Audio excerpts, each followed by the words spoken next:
am Shashwati Mukherjee of DAP Public School CCL Giridih. Today I am here to discuss solid state which I had discussed in previous day. I will continue that chapter today.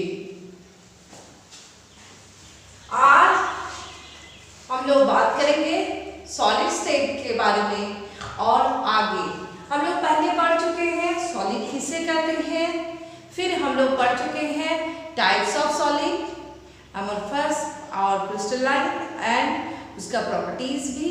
उसके बाद हम लोग पढ़ चुके हैं types of crystalline solid.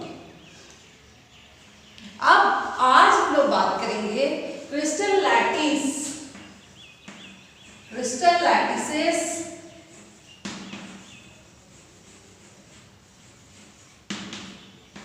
And unit cell के बारे में पढ़ेंगे।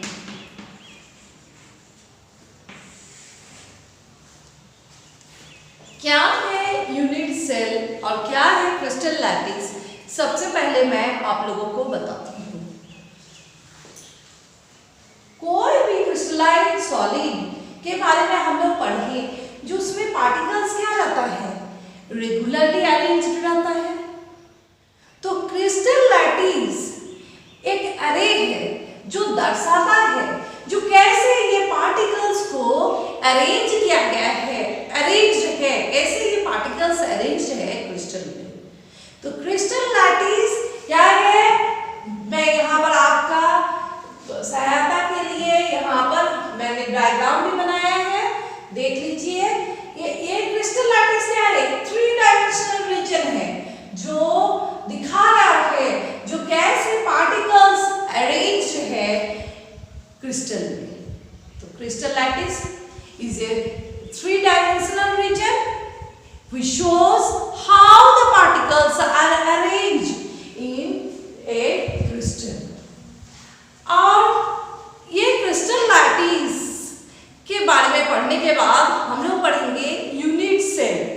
यूनिट सेल क्या है, देखिए हम यहाँ पर उस यूनिट सेल को क्रिस्टल लैटिस में क्या किए हैं, उसको कलर कर दिए हैं। यहाँ फिर से बताते हैं, देखिए आप यूनिट सेल क्या है।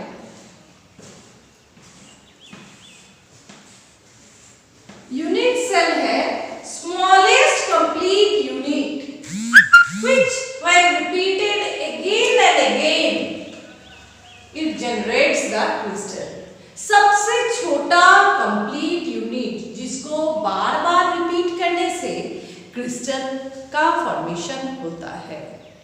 आप लोग सब देखते होंगे बिल्डिंग का कोई भी दीवार को, तो दीवार में सबसे छोटा यूनिट क्या रहता है, सबसे छोटा इकाई क्या रहता है, ईंटा।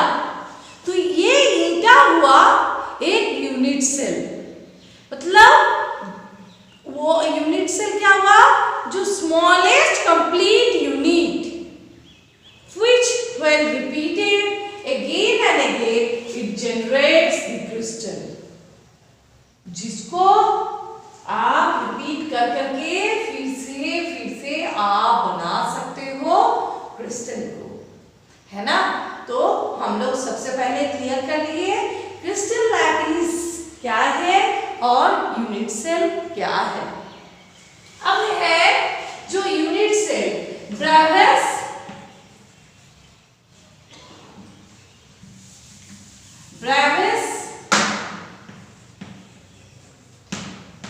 there are 14 Bravais lattices. कितना है ब्रेविस लैटिसेस, 14 ब्रेविस लैटिसेस है और 7 crystal system.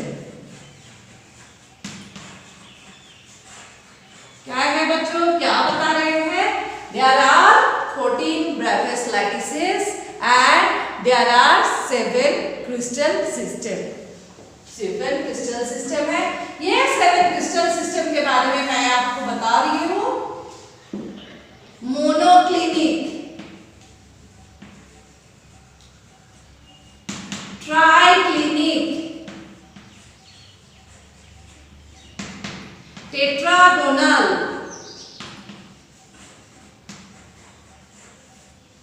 Orthorhombic,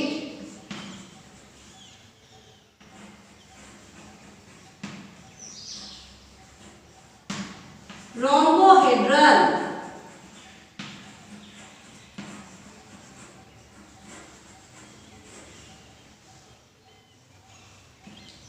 cubic, hexagonal.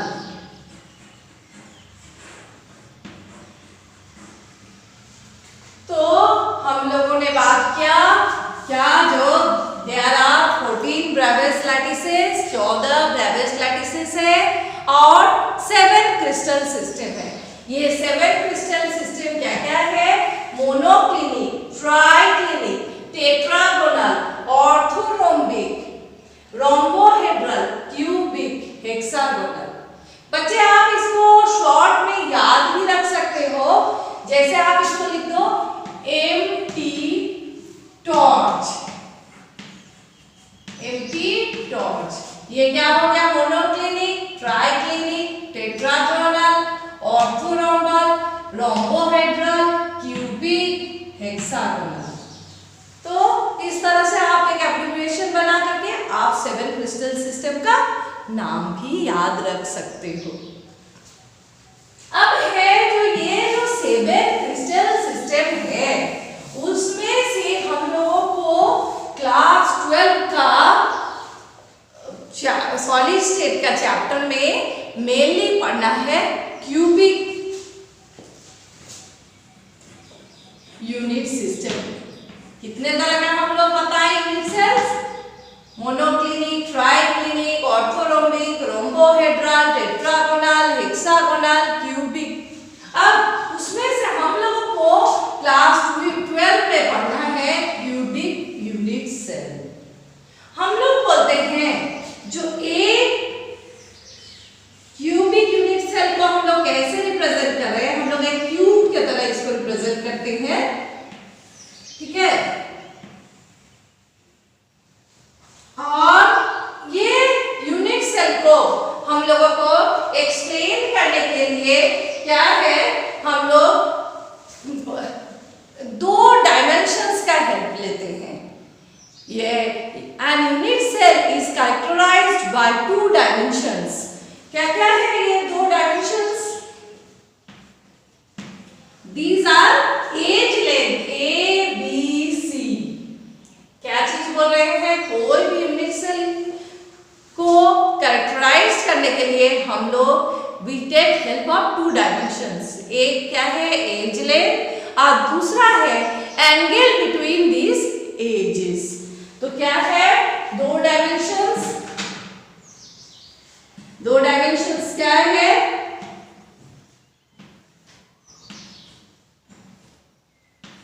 दो डायमेंशंस है edge length, A, B, C and angles between the edges, edges के बीच की एंगल। ये एंगल कितना है? Angle between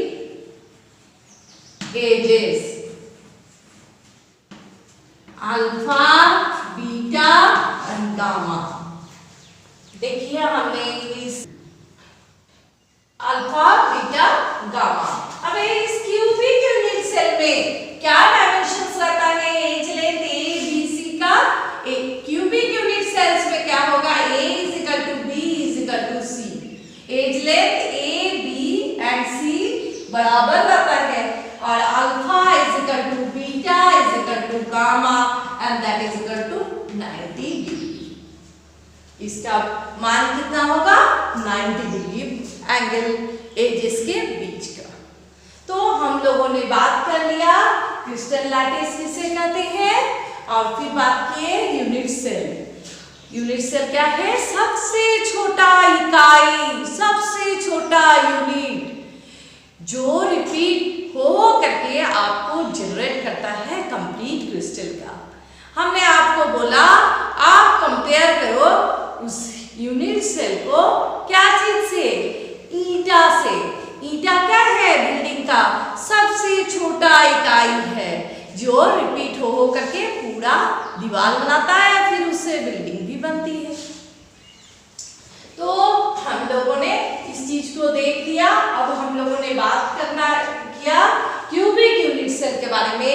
cubic unit cell में as length A = B = C होता है और अल्फा = बीटा = गामा और उसका वैल्यू होता है 90 डिग्री। अब हम लोग बात करेंगे डिटेल में क्यूबिक यूनिट सेल का टाइप्स का।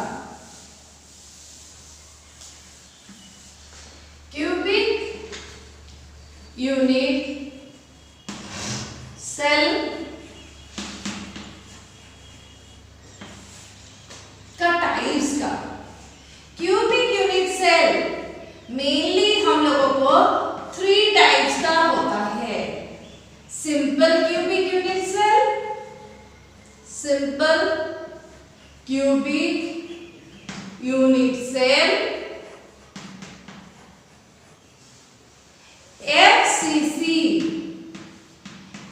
Face centred cubic unit cell, हमने शॉर्ट में लिख दिया face centred cubic unit cell. और तीसरा क्या होता है BCC body centred cubic unit cell. तो क्या बता रहे हैं जो unit cell cubic unit cell 3 तरह के होते हैं। Simple cubic unit cell, FCC face centred cubic unit cell and BCC body centred cubic unit cell. अब हम आप लोगों को डिटेल में बताएंगे जो कहाँ पार्टिकल्स रहता है सिंपल क्यूबिक में, BCC में और FCC में। हमको लगता है आप लोग सबको पता होगा क्यूब का कॉर्नर्स कितना होता है। हाँ बच्चे, कितने कॉर्नर्स होते हैं क्यूब के? 8 कॉर्नर्स होते हैं।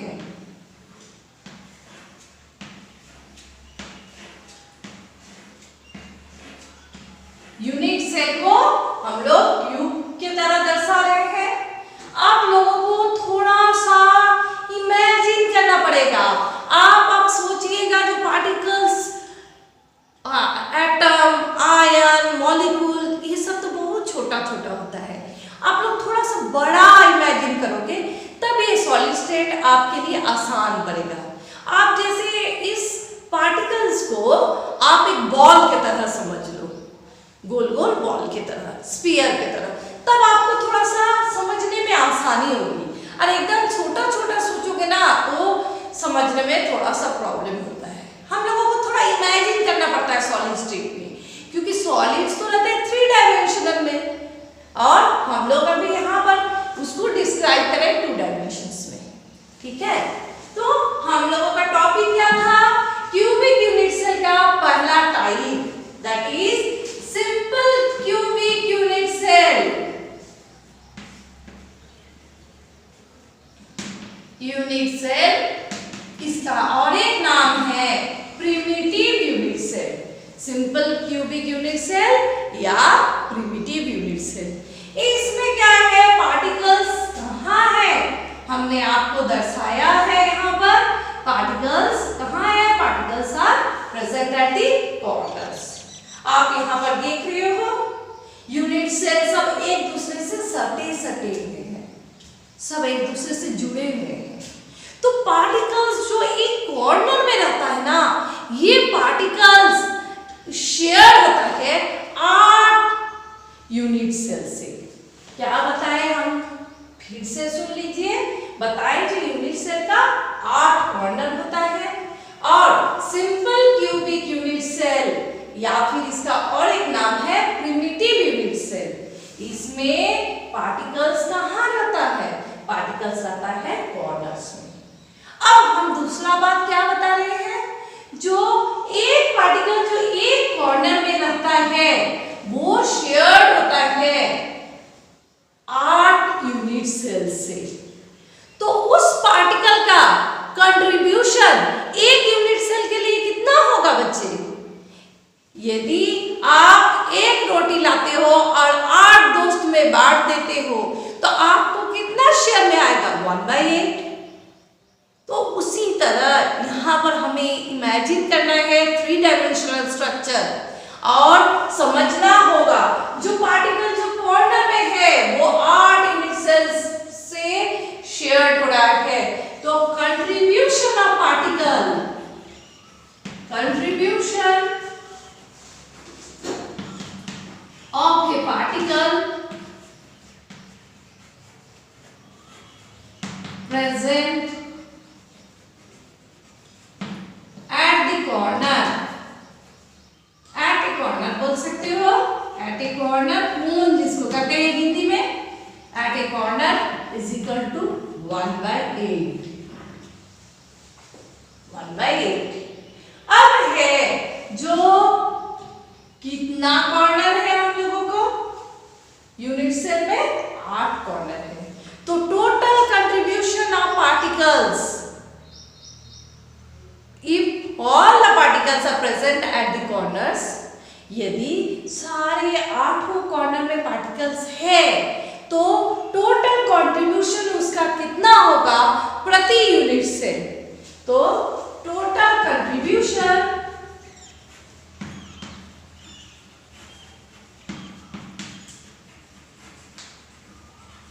of particle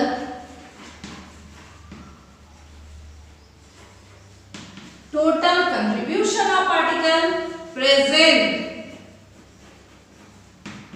at 8 corners will be equal to 1/8 into 8। ये तो सिंपल गणित है, आप लोग सबको समझ में आ रहा होगा। जो एक कॉर्नर में है तो 1/8, 8 कॉर्नर में पार्टिकल है तो 1/8 into 8। तो कितना आएगा इसका मान, इसका वैल्यू कितना आएगा 1। तो ये क्या हो गया, जो प्रिमिटिव यूनिट सेल में number of particles per unit cell, प्रति यूनिट सेल में कितना नंबर ऑफ पार्टिकल्स होगा, 1 होगा। नंबर ऑफ पार्टिकल्स कितना होगा, 1 होगा। हमको लगता है आप लोग सबको समझ में आ गया होगा। जो सिंपल क्यूबिक या प्रिमिटिव यूनिट सेल में 8 कॉर्नर में पार्टिकल है, एक कॉर्नर में जो पार्टिकल है वो 8 यूनिट सेल से शेयर कर रहा है। इस तरह से 8 कॉर्नर का पार्टिकल्स का कंट्रीब्यूशन पर यूनिट सेल क्या होगा, 1 आएगा। ठीक है, अब हम लोग दूसरी तरह का क्यूबिक यूनिट सेल का बात करेंगे,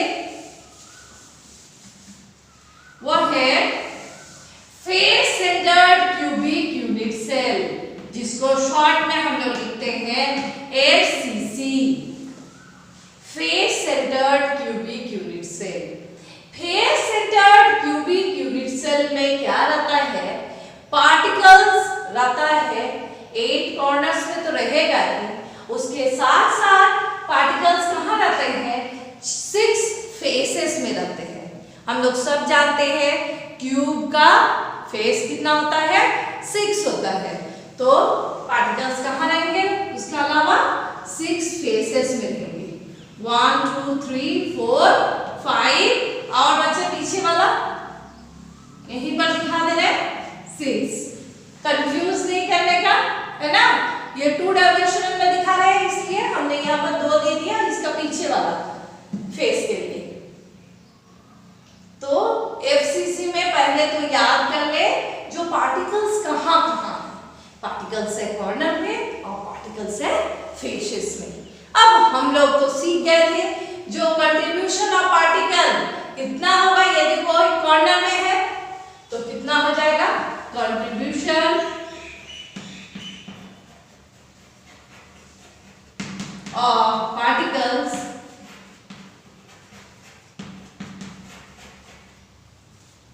present at the corner will be equal to 1/8 into 8, that is equal to 1। ये हम लोग पहले से ही पढ़ चुके हैं। अब हम लोग सीखेंगे जो फेस में रहेगा पार्टिकल तो उसका क्या कंट्रीब्यूशन होगा। तो ईच फेस में जो पार्टिकल रहता है वो 2 यूनिट सेल से शेयर्ड होता है, तो उसका कंट्रीब्यूशन 1 के लिए कितना हो जाएगा, आधा हो जाएगा। एक रोटी यदि 2 लोग बांटते हो तो एक जन को कितना मिलेगा? आधा मिलेगा। तो उसी तरह से हम लोगों को समझना पड़ेगा जो यूनिट सेल ऐसे अरेंज रहते हैं क्रिस्टल लैटिस में जो एक फेस का पार्टिकल शेयर्ड होता है 2 यूनिट सेल से। तो क्या हो जाएगा? Contribution of particle, contribution of A particle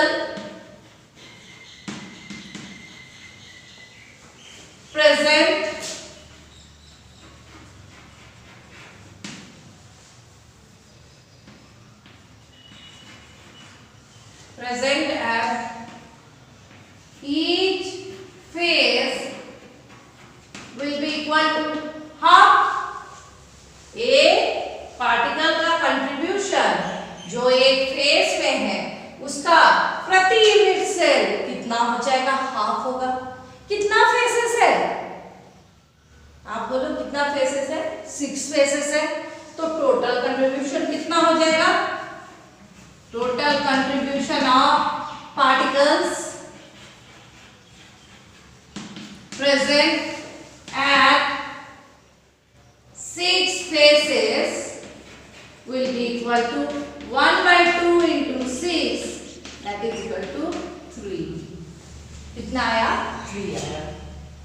अब हम लोगों को यदि कोई पूछ दे जो FCC यूनिट सेल में कितना number of particles per unit cell रहता है तो हम लोग उसको आसानी से बता सकते हैं।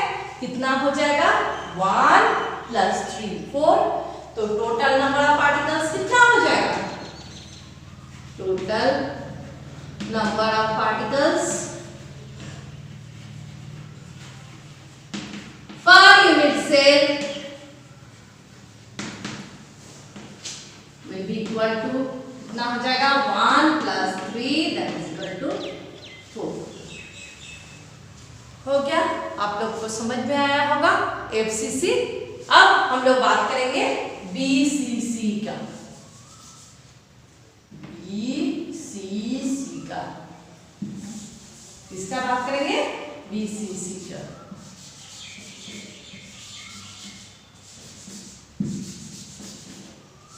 BCC का फुल फॉर्म क्या हुआ बच्चे? Body centred cubic unit cell. ये क्या हो जाएगा? Body centred cubic unit cell.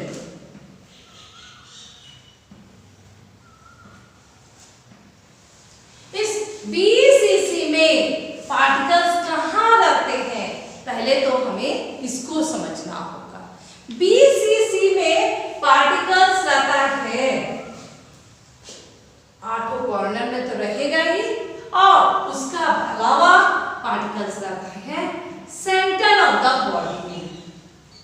Body का सेंटर में है बॉडी सेंटर। तो contribution of particles,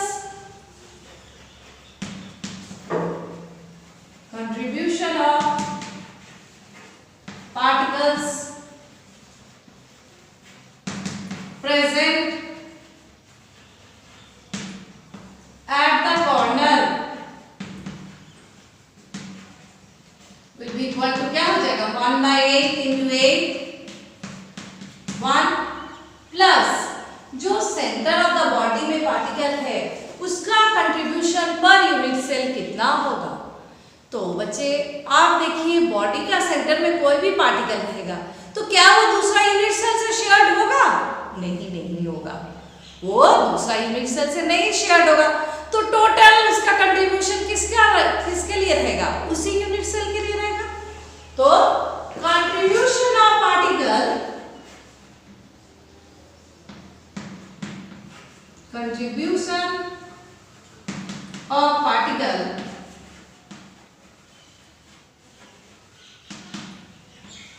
present at body center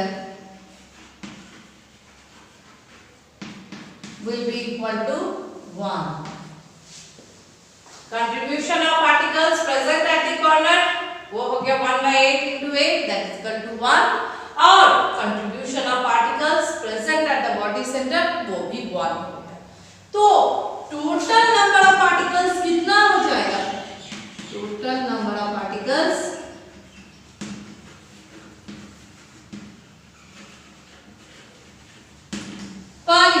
cell is equal to क्या हो जाएगा 1 + 1 इज इक्वल टू 2। कितना हो जाएगा 2। तो हम लोग सीख लिए क्यूबिक यूनिट सेल का 3 टाइप के बारे में, simple primitive cubic unit cell, FCC और BCC. Simple primitive unit cell में कितना पार्टिकल्स रहेंगे 1 होंगे। एफसीसी में नंबर ऑफ पार्टिकल्स कितना रहेगा 4 और बीसीसी में नंबर ऑफ पार्टिकल्स कितना रहेगा 2। अब देखिए इस माने अरेंजमेंट के आधार पर कुछ न्यूमेरिकल्स सिंपली आपसे पूछा जाता है, सीबीएसई में भी और झारखंड बोर्ड में भी बच्चों को पूछा जाता है। जो सिंपली आप फॉर्मूला ऑफ द कंपाउंड लिखिए, पार्टिकल्स यहाँ है, कॉर्नर में है या बॉडी सेंटर में है, इस तरह से।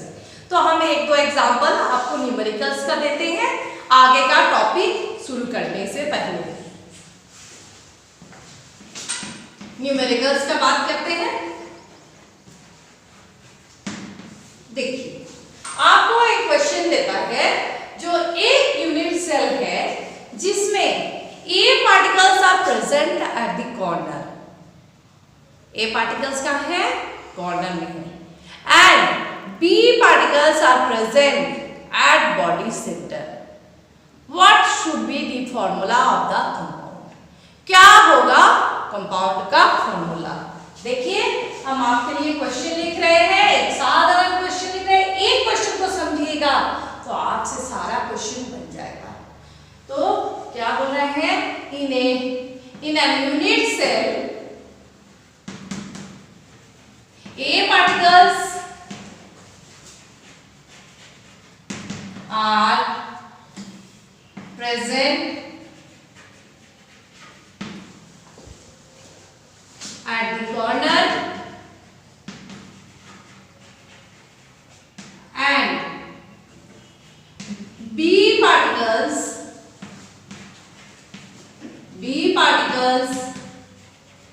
are present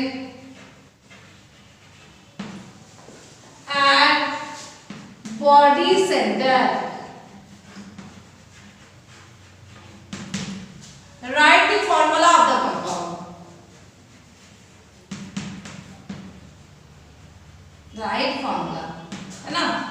आपसे पूछ रहा है जो एक यूनिट सेल है जिसमें A पार्टिकल्स कहाँ है कॉर्नर में है और B कहाँ है, B आपका बॉडी का सेंटर में है। तो सबसे पहले मैं एक डायग्राम बनाती हूँ, उसमें आप देख लीजिए कहाँ कहाँ A है कहाँ कहाँ B है। तो A कहाँ होगा, यहाँ है, कॉर्नर्स में बोल रहा है ये है, यहाँ यहाँ ये है,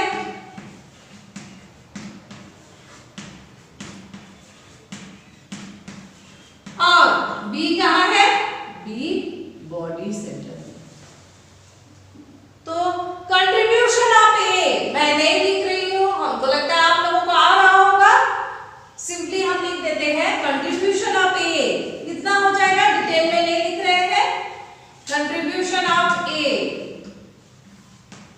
कंट्रीब्यूशन ऑफ ए कितना हो जाएगा 1/8 into 8 that is equal to 1। ठीक है, contribution of A is equal to, अच्छा लिख ही देते हैं 1/8 into 8 that is equal to 1। और कंट्रीब्यूशन ऑफ बी कितना हो जाएगा 1 होगा, क्योंकि ये सेंटर ऑफ द बॉडी में है बी क्या है बॉडी सेंटर में है। तो ratio of A is to B क्या आ रहा है, that is equal to 1 is to 1। तो फॉर्मूला क्या हो जाएगा ए बी, क्या हो जाएगा फॉर्मूला ए बी। ठीक है, समझ में आ गया होगा। इस तरह से हम लोग किसी भी इसका कंपाउंड का फॉर्मूला निकाल सकते हैं। अब हम लोग दूसरा एक एग्जांपल ले लेते हैं, थोड़ा सा इसको बदल करके एक और एग्जांपल लेते हैं आप लोगों को क्लियर करने के लिए। सपोज कीजिए A particles are present at the corner and B particles मान लीजिए प्रेजेंट एट बॉडी सेंटर पे जगह पे फेस सेंटर कर देते हैं। कहाँ है? फेस सेंटर में है। इस केस में आपको यदि पूछ देता है right the formula of the compound, आप कैसे उसको निकालोगे? बहुत आसान है, हमको लगता है आप लोग बना लीजिएगा, फिर भी मैं बता देती हूँ आपको।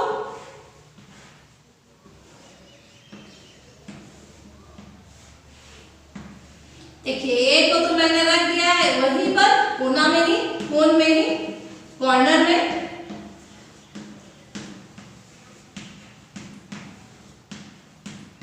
और बी कहाँ बोल रहे हैं? बी आपका फेसेस में है।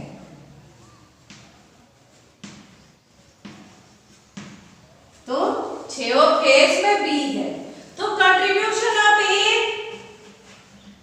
पर यूनिट सेल कितना हो जाएगा?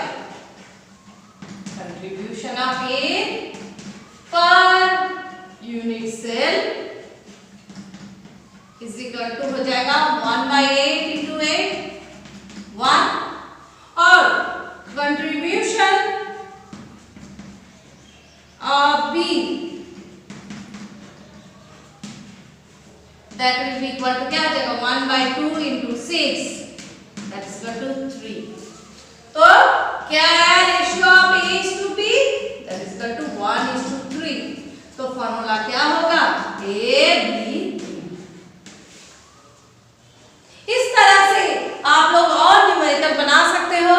यहाँ यदि कहा देता है जो किसी दो कॉर्नर में ये नहीं है तो आप क्या लिखते हो? 1/8 इंटू 6 कर देते, 8 नहीं करते। यदि कहा देता है किसी फेस में पार्टिकल नहीं है तो आप जैसे कहा देता है एक फेस में नहीं है तो क्या हो जाता है? 1/2 इंटू 5 हो जाता। इस तरह से आप लोग एनसीईआरटी बुक में जितना न्यूमेरिकल दिया हुआ है कोशिश कीजिएगा, सब बन जाएगा आपसे।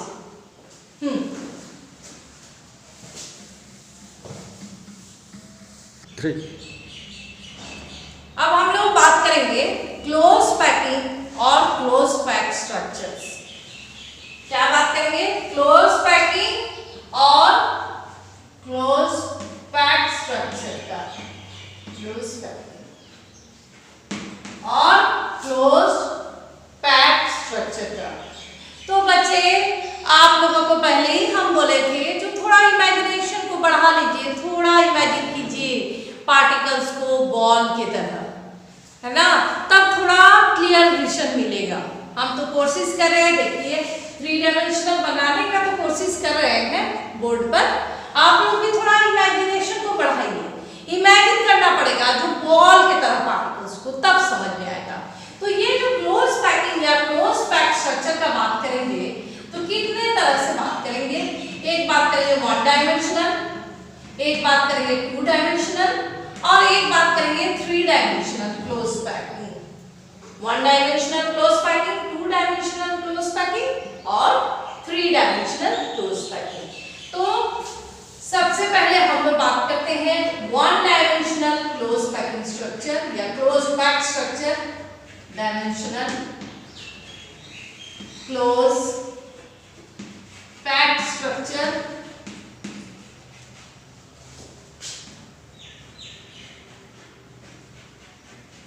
वन डायमेंशन में पार्टिकल्स कैसे रह सकते हैं? हम आपको बोले पार्टिकल्स को कैसे समझिए, फुटबॉल जैसा समझिए या क्रिकेट का बॉल जैसा समझिए, थोड़ा बड़ा समझिए तब समझ में आएगा। 1 डायमेंशन में पार्टिकल्स कैसे रह सकता है? तो पार्टिकल्स आपको ऐसे रह सकता है। देखिए यहां पर क्या है, हर एक पार्टिकल कांटेक्ट में है 2 और पार्टिकल्स का। तो यहां पर आपका कोऑर्डिनेशन नंबर का बात करेंगे। आपका मन में होगा what is coordination number? Coordination number मतलब होता है किसी भी स्फीयर को कितना सारा स्फीयर घेरा हुआ है, कितना सारा स्फीयर इसको घेरा हुआ है। तो इस केस में हम लोगों को एकदम क्लियरली दिख रहा है हर एक स्फीयर को या हर एक पार्टिकल को कितना सारा स्फीयर टच कर रहा है या घेरा हुआ है 2 पार्टिकल। तो क्या हो जाएगा यहाँ पर कोऑर्डिनेशन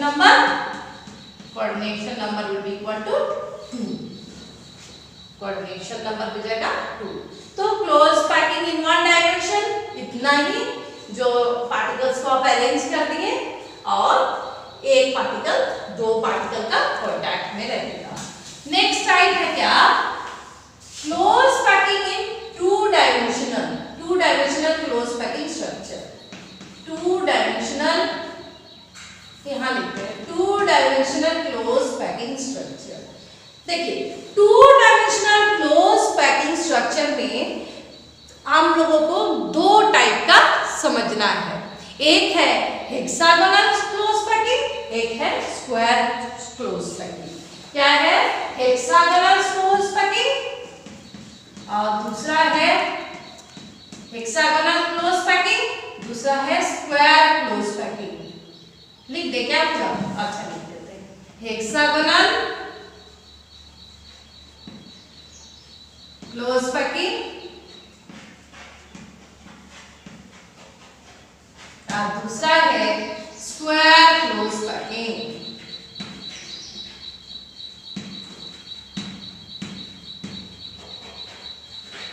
हेक्सागोनल क्लोज पैकिंग और स्क्वायर क्लोज पैकिंग।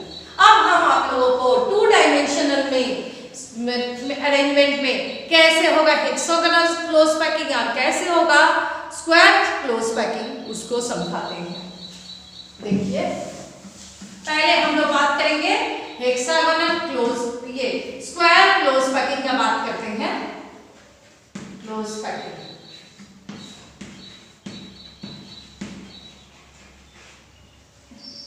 देखो बच्चे, आप पार्टिकल्स को वन डायमेंशन में कैसे रखे थे? ऐसे रखे थे। अब यदि इस पार्टिकल के ऊपर और पार्टिकल रख दो,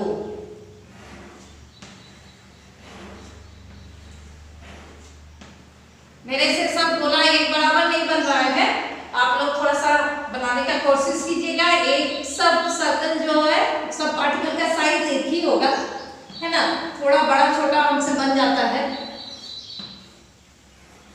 ठीक है।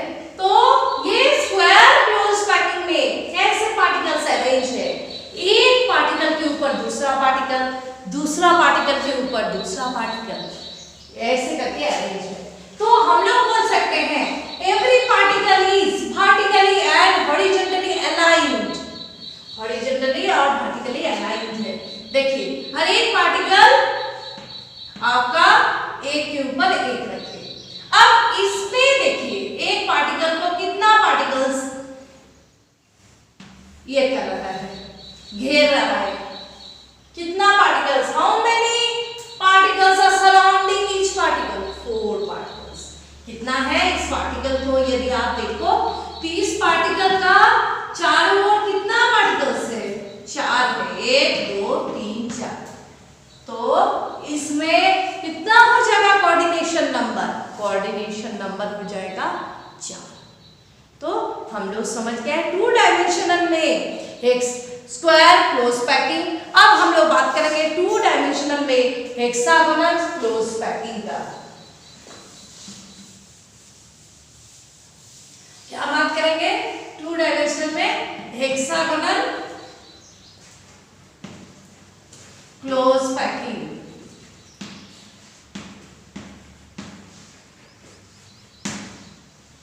हेक्सागोनल क्लोज पैकिंग देखिए पहले तो आप एक लेयर में पार्टिकल्स रख दीजिए।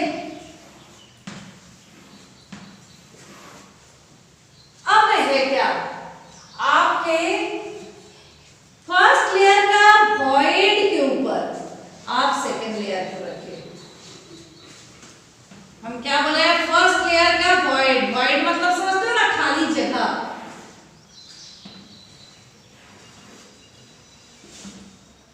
वॉइड के ऊपर आप क्या किए, सेकेंड लेयर को रखे।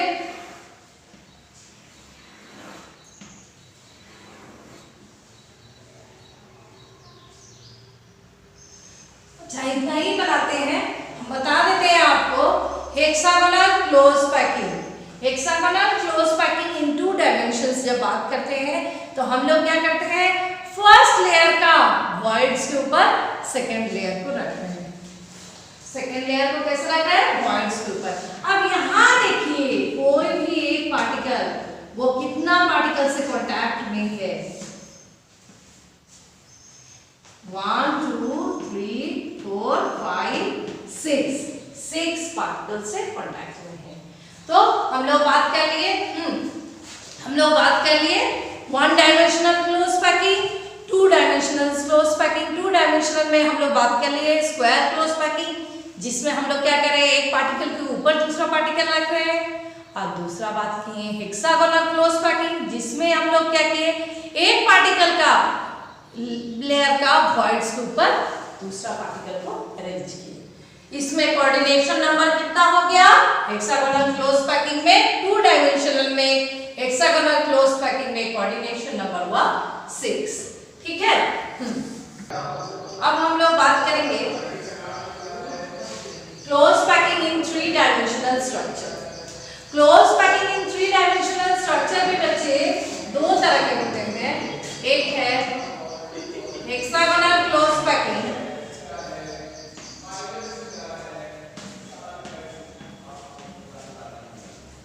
और दूसरा है cubic close packing.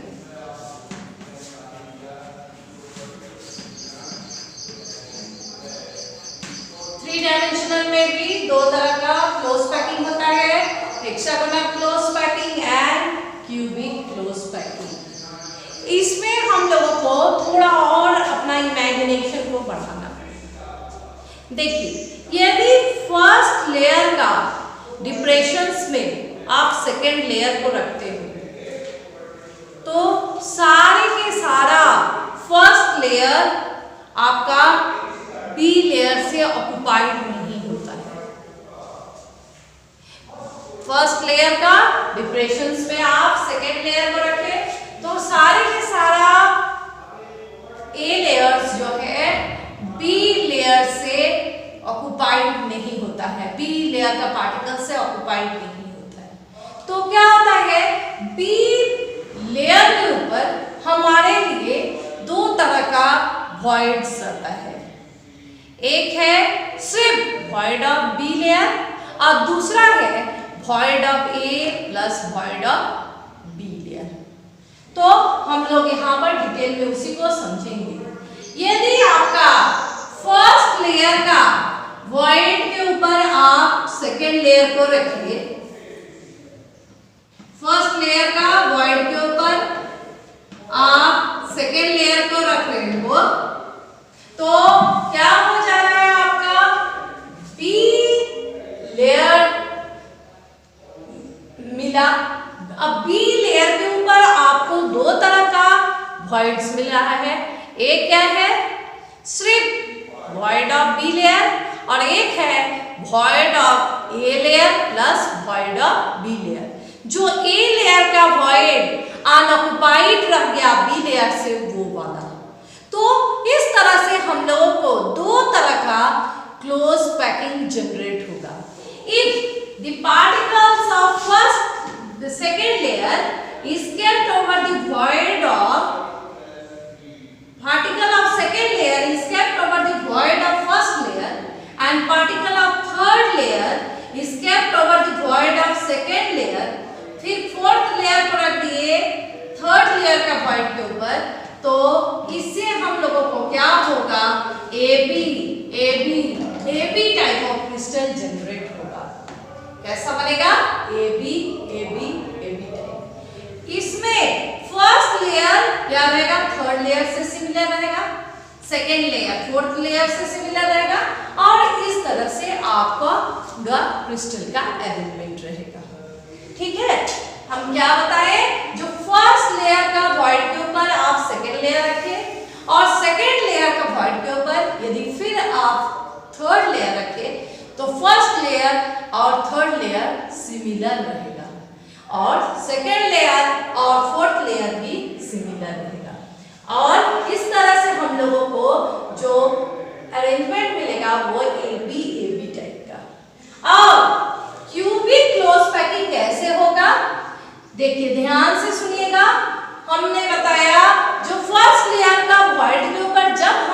Second layer को रखते हैं तो सारा फर्स्ट लेयर का वॉइड्स ऑक्युपाइड नहीं होता है बी लेयर का पार्टिकल से। कहीं कहीं आपका void of A layer unoccupied रह जाएगा। तो फर्स्ट लेयर का वॉइड के ऊपर आप सेकेंड लेयर रखें। यहां तक तो आपको समझ में आ गया। अब क्या है, सेकेंड लेयर के ऊपर आपको दो तरह का वॉइड मिल रहा है। एक हो गया सिर्फ वॉइड ऑफ बी लेयर, उसके ऊपर आप थर्ड लेयर रखे थे यहां पर, और एक हो गया क्या, void of A plus void of B layer. First layer और सेकेंड लेयर का वॉइड के ऊपर आप थर्ड लेयर यदि रखते हो तो क्या हो गया, आपको एबीसी टाइप ऑफ क्रिस्टल्स बनेगा। मतलब इसमें क्या हो जाएगा, आपको फर्स्ट लेयर सिमिलर रहेगा फोर्थ लेयर से, सेकेंड लेयर इससे सिमिलर रहेगा, थर्ड लेयर इससे। ठीक है, और इस तरह का क्लोज पैकिंग को हम लोग कहते हैं क्यूबिक क्लोज पैकिंग। इसको और एक तरीका से हम समझाते हैं। हम यहाँ पर आपका डायग्राम भी बनाए हैं, पर बच्चे आपको थोड़ा इमेजिन करना पड़ेगा। ये 2 डायमेंशनल अरेंजमेंट का, 3 डायमेंशनल अरेंजमेंट का डायग्राम हम यहाँ पर कोशिश की आपको बताने का। अब हम आपको इस स्क्वायर, ये हेक्सागोनल क्लोज पैकिंग और क्यूबिक क्लोज पैकिंग और एक तरीका से समझाते हैं। देखिए, दो तरह का वॉइड्स होता है। क्या होता है, टेट्राहेड्रल वॉइड, टेट्राहेड्रल वॉइड, और दूसरा होता है ऑक्टाहेड्रल वॉइड।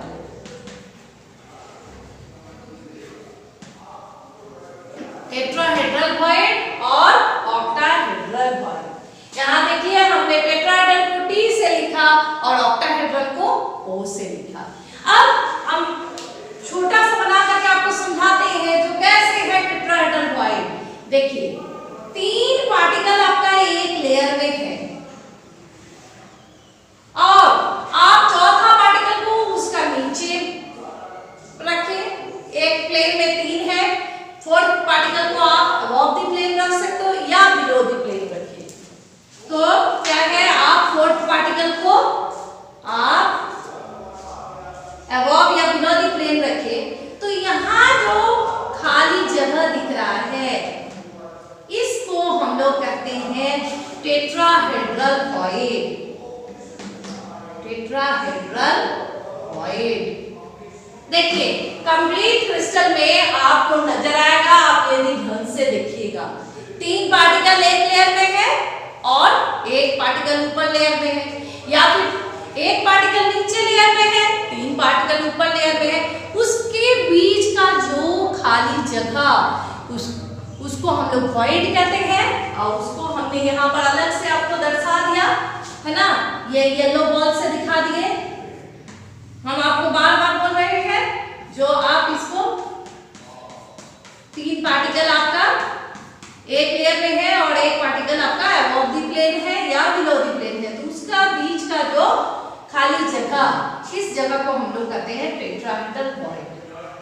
अब हम लोग ऑक्टाहेड्रल वॉइड को समझ लेते हैं।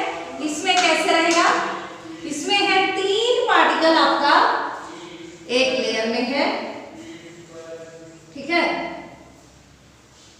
और 3 पार्टिकल उसका अबव में रह सकता है या बिलो में, पर उसका अरेंजमेंट ऐसे रहेगा। हमसे सारा बॉल्स इक्वल नहीं बन रहा है, आप लोग इक्वली बनाने का कोशिश कीजिएगा। अब देखिए, ये जो खाली जगह है ये क्या है, आपका ऑक्टाहेड्रल वॉइड।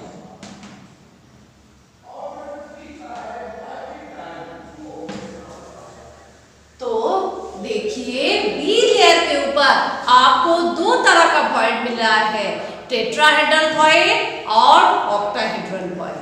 यदि आप थर्ड लेयर को अरेंज कीजिएगा ओवर टेट्राहेड्रल वॉइड, क्या बोल रहे हैं, ए लेयर के ऊपर आप रखें बी लेयर, अब है थर्ड लेयर को आप यदि रखते हो tetrahedral void of B layer में, तो आपका ये बनेगा AB टाइप।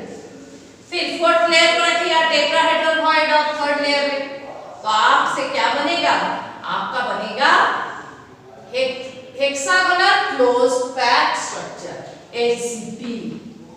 क्या बनेगा, हेक्सागोनल क्लोज्ड पैक्ड स्ट्रक्चर। अब है दूसरे तरीका का बात किए, क्या है आपका ऑक्टाहेड्रल वॉइड, यहां पर आपको दिख रहा है, आप एनसीईआरटी बुक में भी देखिएगा, उसमें भी आपको दिखेगा।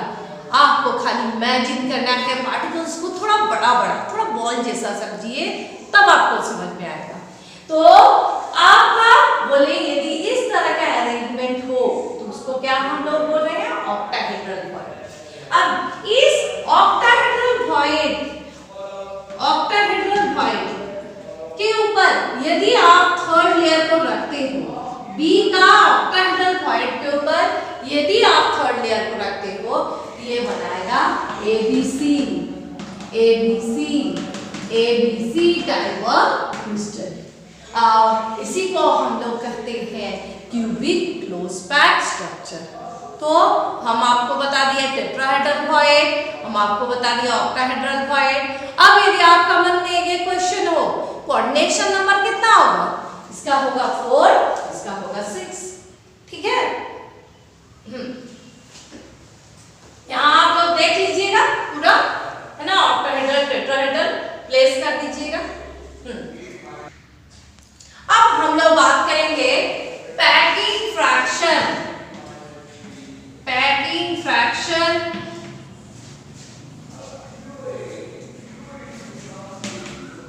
एंड और पैकिंग एफिशिएंसी।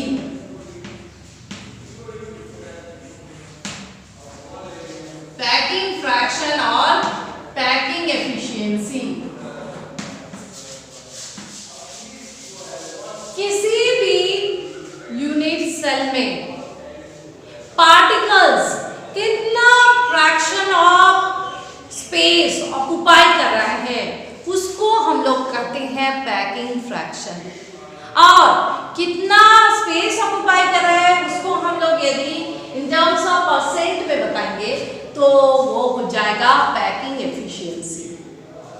अब हम लोग बात करेंगे पैकिंग एफिशिएंसी या पैकिंग फ्रैक्शन सिंपल क्यूबिक में कितना होगा, बीसीसी में कितना होगा, एफसीसी में कितना होगा। तो क्या होता है पैकिंग फ्रैक्शन और पैकिंग एफिशिएंसी। तो बच्चे हम कोशिश करते हैं आज एक ठो बताने का, ठीक है। तो पैकिंग फ्रैक्शन हो गया total space occupied by the particles in a certain packing. कितना स्पेस ऑक्युपाई किया है पार्टिकल्स किसी भी सर्टेन पैकिंग में, उसको हम लोग कहते हैं पैकिंग फ्रैक्शन और पैकिंग एफिशिएंसी। अब देखिए हम लोग सिंपल क्यूबिक में समझेंगे। पहले सिंपल क्यूबिक में कितना पार्टिकल्स ऑक्युपाई कर रहा है स्पेस। यहाँ आप क्यूबिक यूनिट सेल पहले बना लीजिए। अब सिंपल क्यूबिक में पार्टिकल्स कहाँ है, ठीक से मेरा उतना नहीं बना, आप लोग बना लीजिएगा। पार्टिकल्स कहाँ है, सारा कॉर्नर्स में है, ठीक है। अब है जो इस सिंपल क्यूबिक में पार्टिकल्स जो एक कॉर्नर में है वो दूसरा पार्टिकल जो दूसरा कॉर्नर में है उसको वो टच करता है ना। ठीक से नहीं बना, मैं फिर से बना देती हूँ। वैसा कुछ नहीं है, खाली हम लोगों को थोड़ा सा इमेजिन करना पड़ेगा बड़ा बड़ा स्ट्रक्चर। देखिए यहाँ जो पार्टिकल है और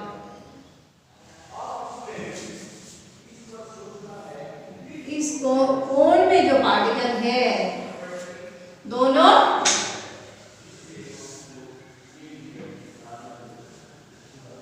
मेरे से उतना सुंदर नहीं बना, मतलब पार्टिकल्स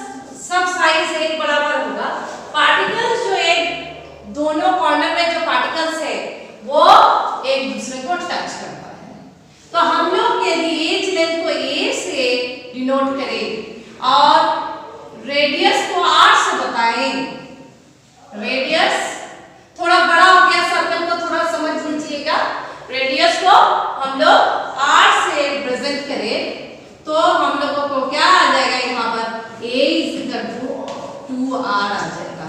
फिर से मैं बना देती हूँ, देखिए एक कॉर्नर में जो पार्टिकल है और दूसरे कॉर्नर में जो पार्टिकल है वो एक दूसरे को टच कर रहा है, तो a = हो गया 2r। अब हम लोग बात करेंगे इसका पैकिंग एफिशिएंसी। इसका पैकिंग एफिशिएंसी कितना होगा? पैकिंग एफिशिएंसी होगा fraction of space occupied by the particle in certain packing. तो कितना ऑक्युपाई करेगा? तो इसमें आपका नंबर ऑफ पार्टिकल्स कितना होगा?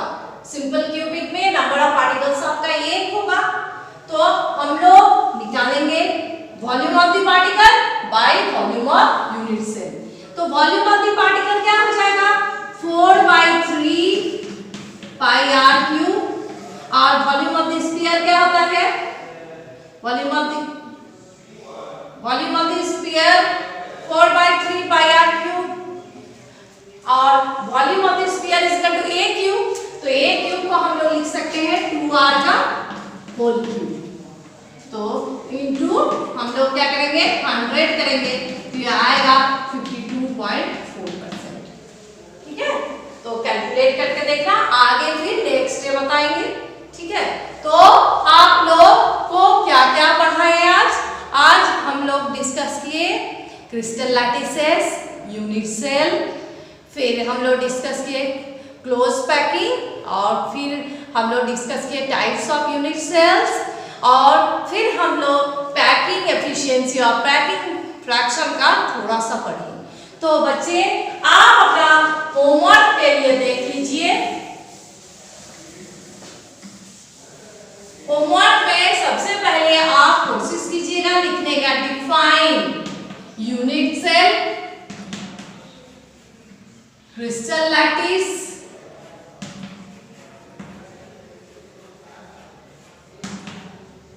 नेक्स्ट आप calculate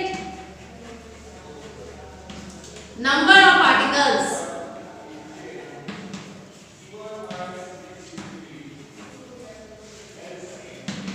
present in BCC, FCC and simple cubic unit cell. और आप लोग क्लोज पैकिंग को भी पढ़िएगा। Tetrahedral void, what is tetrahedral void, what is tetrahedral void, define tetrahedral void, tetrahedral void, octahedral void,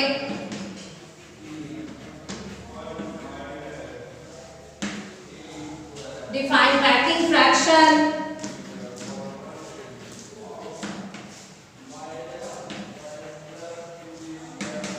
इतना आप लोग जरूर लिख लीजिएगा। एनसीईआरटी का क्वेश्चंस भी देख लीजिएगा। स्वस्थ रहिए, घर पर रहिए, स्टे सेफ। फिर मिलते हैं। Thank you.